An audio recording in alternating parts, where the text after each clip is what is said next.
안녕하세요. 오늘은 운전 방법 개선으로 연료를 절감하는 DC100 연료 절감 시스템 이 부분에 대해서 알려드리도록 하겠습니다. 과거에 현대자동차, 대우자동차에서 이렇게 광고를 했던 것으로 기억합니다. 아반떼 한 번 주유로 서울, 부산, 왕복 이런 광고를 했었습니다. 그리고 그의 디젤세랑 대우자동차에서는 어떤 광고를 했느냐, 힘있고 파워있게 서울, 부산, 왕복 했습니다. 경쟁이 됐었죠. 그런데 힘이 있든 없든 아무나 타도 서울, 부산, 왕복하는 거였습니다. 근데 그 당시에는 현대차, 아반떼, 대우차, 누비라 대부분의 운전자들은 서울, 부산, 왕복을 못했어요. 서울, 부산, 왕복 해봐야 800km 아닙니까? 그거를 못했다고요. 그런데 그 뒤에 무엇이 잘못됐느냐 이런 부분을 봐야 되겠죠. 그 당시에도 급가속, 급출발, 급감속, 급제동 이런 거 하지 말자 이거였어요. 그러면 무엇인가 문제가 있다 해요. 그래서 이론을 만들자. 도대체 급가속, 급출발, 급제동, 정속주행 이런 이야기들이 어떤 부분이 잘못됐을까 해서 그 잘못된 부분을 파악하고 현실적인 방안을 도출하기 위해서 연구를 했습니다. 연구를 하다 보니까 이론이 없다는 거예요.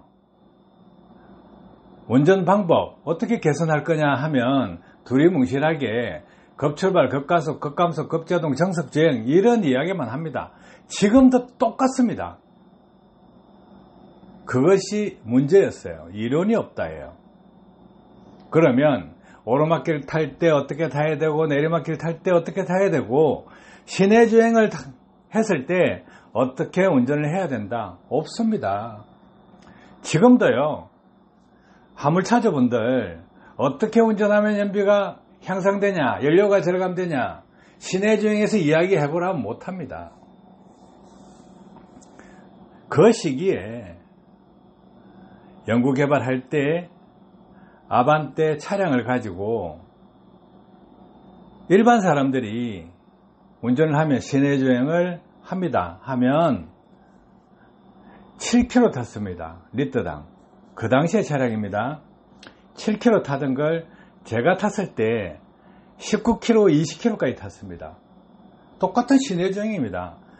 타는 방법을 어떻게 타냐 이 부분이 너무나 틀리다는 거예요. 이론이 있느냐 없느냐. 그래서 그 부분에 대해서 시내주행 탈 때, 시외도로 탈 때, 고속도로 탈 때, 산악길을 탈 때 어떻게 하면 연비가 가장 높게 탈 수 있느냐 그 부분을 이론을 정립하고 제품화 시켰습니다. 자, 그 이론대로 탈 수 있게끔 제품화 시켰다는 거예요. 그래서 제품화 시키고 나니까 또 에너지 전시에 출품의 의뢰가 들어와서 출품을 했습니다. 그래서 그 내용에 이 단말기, 이 성용차용입니다. 과거에요. 단말기를 출시를 해라 해서 출시를 했습니다. 내용은 어떤 것이냐. 운전자가 효율 높은 주행을 할 수 있도록 개발된 제품이었고, 과거에는 캐브레다식, 불안자식 엔진이 난무할 때 전자제어식 엔진의 제어 패턴, 오류로 인한 연료 낭비를 운전자가 확인하고 운전을 함으로 해서 연료 낭비를 예방할 수 있다. 그리고 운전을 잘하면 오염물질 발생을 억제하고 오염물질이 쌓여있던 것을 정화할 수 있다. 또 엔진 길들이기가 되니까 같은 연료를 쓴다 하더라도 마찰 저항 개수를 줄일 수 있다. 그리고 동일한 운행 거리를 할 때 연료를 적게 쓰기 때문에 효율 높은 운전을 하기 때문에 매연 발생을 억제할 수 있다. 또 엔진 길들이기가 돼서 엔진 성능이 향상된다. 이 내용이 있습니다. 그러면 지금 에너지 전시회 한 지가 벌써 만 20년입니다. 만 20년인데 이만큼 세월이 지났습니다.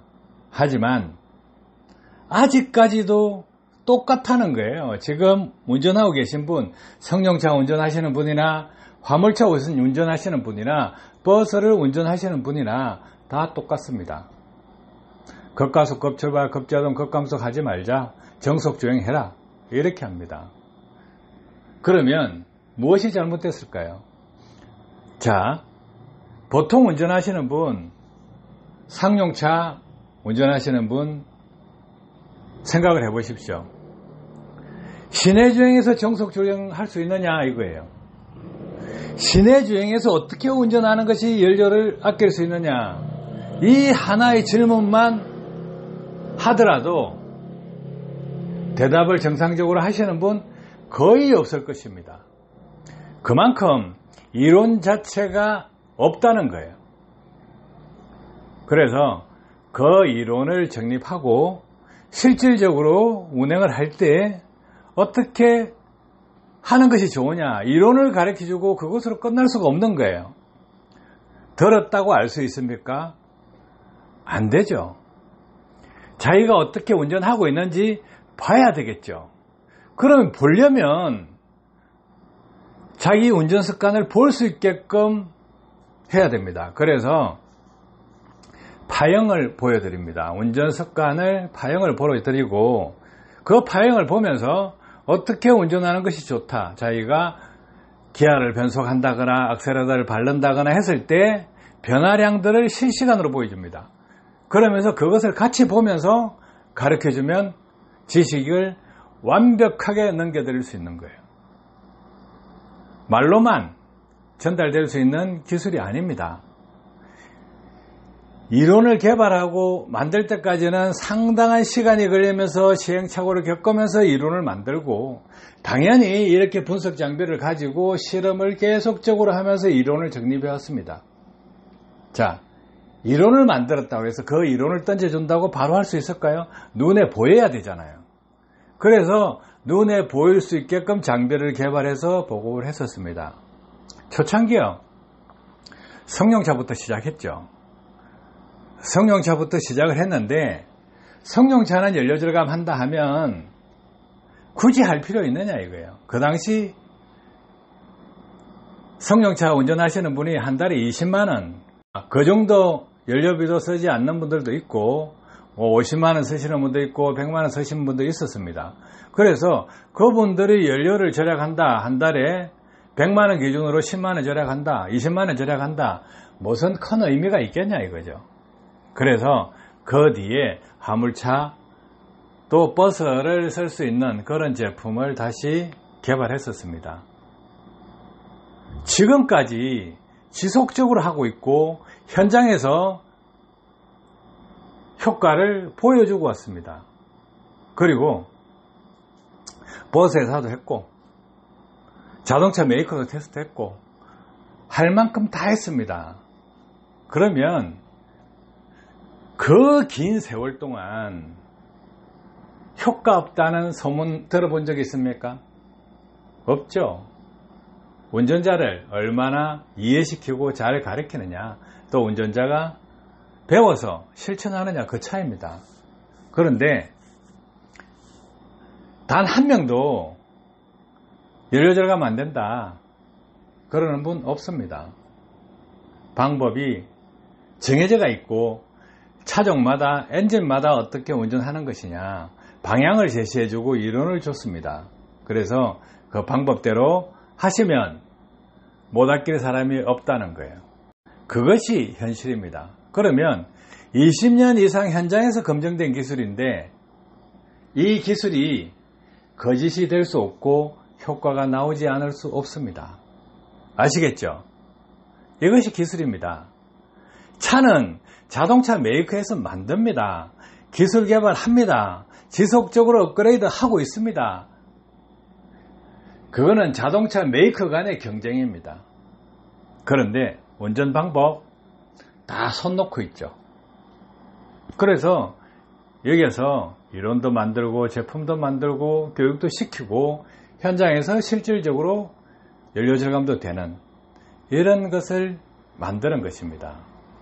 국내에서요, 화물차 차량을 대상으로 운전 방법을 개선해서 연료를 절감시키는 기술 성공한 사례 있습니까? 짝퉁들 안 되죠. 그리고 연료 절감기 장착했다? 안 되죠. 그것이 현실이라는 거예요. 그래서 기술을 검토하실 때 자동차 메이커 기술을 뛰어넘으려 하지 말고 운전자 간의 경쟁이라 생각하시고 자기 운전 능력을 어떻게 하면 향상시켜서 연비도 향상시키고 연료비도 절약하고 엔진도 고장이 적게 나게끔 만들 것이냐, 오염물질 발생을 어떻게 하면 줄일 것이냐, 차 엔진을 기를 어떻게 들여서 출력을 제대로 내게 할 수 있을 것이냐, 이런 부분을 고민하시고 검토하시고 배우셔야 됩니다. 아시겠죠? 도움 되셨길 바랍니다. 감사합니다.